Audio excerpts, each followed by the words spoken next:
ایک دانا شخص کی دو بیٹیاں تھیں۔ ایک کسان کو بیاہ دی، دوسری بیٹی کی شادی کوزہ گر مٹی کے برتن بنانے والے کے ساتھ کر دی۔ سال بعد بیٹیوں کے حال احوال جاننے کے لیے وہ شخص ان کے گاؤں اور شہر چلے جاتے ہیں۔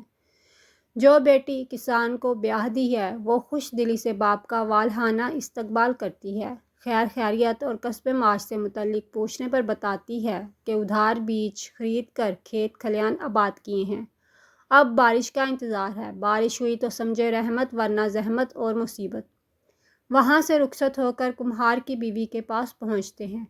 بیٹی باپ کا خوب استقبال کرتی ہے، خیر خیریت اور کسب معاش سے متعلق سوال پر بتاتی ہے کہ بڑی محنت سے کچھ برتن بنا کر سوکھنے کے لیے دھوپ میں رکھے ہیں، اب بارش نہ ہوئی تو اللہ کا کرم، بارش ہوئی تو زحمت اور مصیبت۔ وہ شخص گھر پہنچتا ہے، بیگم دونوں بیٹیوں کا حال پوچھتی ہے۔ وہ پوچھنے پر جواب دیتے ہیں کہ بارش ہوئی تو الحمدللہ اور اگر بارش نہ ہوئی تو بھی الحمدللہ۔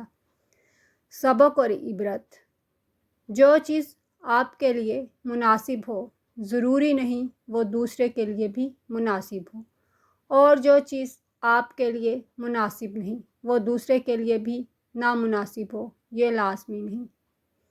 یہ دنیا ہے، یہ ایسی ہی ہے، لہٰذا ہر حال میں اللہ تعالیٰ کا شکر کیجیے۔